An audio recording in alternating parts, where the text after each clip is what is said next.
আজকে আপনাদের আরেকটা খুব ক্রিটিক্যাল একটা জিনিস নিয়ে আজকে আলোচনা করার জন্য এই বেবিটাকে আমার কোলে নিয়েছি। তো এই স্যার খুব গন্ডগোল পাকিয়েছিল। সো গল্পটা একটু বলি, তাহলে বুঝতে পারবেন যে কেন এটা নিয়ে আমি এই ভিডিওটা আজকে করছি এবং আমার পেজে দেওয়ার জন্য। তো সেটা হচ্ছে যে বেসিক্যালি কল্যাণীতে ওখানে জন্মেছিল কোনো একটি নার্সিংহোমে। তো সেখান থেকে ডে 5 বা ডে 7-এ ওদের একটা জন্ডিস ডেভেলপ করে এবং ওরা ওখানে জেএনএম হসপিটালে নিয়ে যায় বাচ্চাকে। এবং জেএনএম হসপিটাল থেকে দেন দে refer the baby here.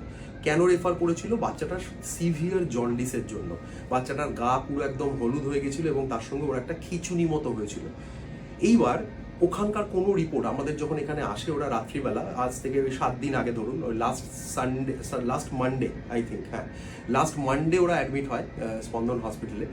So এনআইসিউতে আমরা অ্যাডমিট করার পর আমরা বিভিন্ন ব্লাড টেস্ট করি, কারণ ওখানকার কোনো রিপোর্টস ওরা কিছু সেরকম করেনি এবং ওরা জাস্ট দেখেই এতটা এমার্জেন্সি এবং বাচ্চাটা এতটাই ক্রিটিক্যাল সিচুয়েশনে ছিল, প্রায় বড় সিচুয়েশন। তো সেখান থেকে ওরা নিয়ে চলে আসে এবং then we have done the blood test করতে গিয়ে আমরা যেটা দেখি এবং যে রিপোর্টসটা আমরা দেখি, বিলিরুবিন ওয়াজ 40 ডে 7 ওর তখন বয়স, ডে 6 জাস্ট ক্রস করে ডে 7-এ পড়ছে, 40 bilirubin.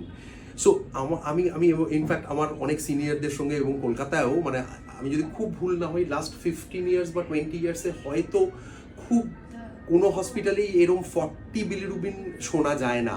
We usually tackle 20-25 bilirubin, 30 অব্দিও আমরা দেখেছি, কিন্তু 40 bilirubin was a very severe. এবং এত বিলিরুবিন বেশি হয়ে গেলে যেটা কি হয়, ব্রেনে একটা এফেক্ট করে, সেটাকে আমরা বলি কার্নিক টেরাস, এবং সেই জন্য এই এনকেফালোপ্যাথি হয়ে একটা কনভালশন মতো হয় এবং সেটা ওর হয়েও ছিল। We have started all the medication for that. আমরা ট্রিটমেন্ট শুরু করি, জানেনই এর জন্য আমাদের কি করতে হয়েছে, প্রচণ্ড লড়াই। এবং আমাদের সিস্টার আছে, ও আছে, ও সেদিন ছিল রাত্রিবেলা, আমরা লাইন করি ওর, এবং প্রচণ্ড আমাদের স্ট্রাগল একটা হয়, লম্বা জার্নি চলে। এবং ওর এই করতে গিয়ে যেটা আমরা কারণ দেখতে পাই, ওর একটা সেপসিস ডেভেলপ করেছিল, ইনফেকশন একটা ছিল, সিআরপি ওয়াজ প্রিটি হাই, এবং ওরা ইউরিনও আমরা একটা ইনফেকশন পাই, ইউটিআই মতো পাই। তো তারপরে we have started all the antibiotics, আমাদের প্রচুর পরিশ্রম চলে। এখন আজকে এই ভিডিওটা কেন করছি, কারণ স্যার আজকে বাড়ি যাচ্ছে। তো আজকে বাড়ি যাবে, তো ওর মা বাবার সঙ্গেও আজকে ডেফিনেটলি আপনাদের পরিচয় করাবো, ওর মা বাবাও আসবে। তো আমি ওই জন্য আগেই ভিডিওটা করে নিলাম, যে আপনাদের জানানো যে আমি প্রচুর এরকম ক্রিটিক্যাল বাচ্চা আগেও ভালো করেছি এবং বিভিন্ন নিউজ পেপারেও হয়তো বেরিয়েছে আমার এইগুলো। অনেক দিন পর আবার এরকম একটা আনইউজুয়াল, মানে 40 বিলিরুবিন ওয়াজ ভেরি আনইউজুয়াল। মানে 40 বিলিরুবিন জেনারেলি, খুব ভুল না হলে আমি যেটা বললাম, যে 15-20 বছরের লাস্ট মনে হয় কলকাতার কোনো হসপিটালে হয়তো 40 বিলিরুবিন উই ডিডন্ট ট্রিট, মানে আমি কাউকে শুনিনি এরকম যে 40 বিলিরুবিন ট্রিটমেন্ট হয়েছে। 20-25-30 অব্দি আমরা গেছি, কিন্তু তার বেশি জেনারেলি হয় না, এবং সেটা খুব সিরিয়াস একটা সিচুয়েশন।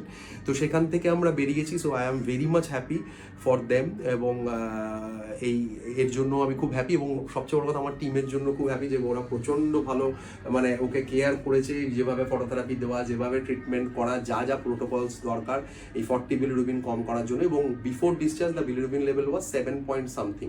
মানে এখন বিলিরুবিন আমরা 2বার করে ক্রস চেক করেছি, we check the sepsis screen also, এবং দ্যাট ইজ অ্যাবসলিউটলি ফাইন।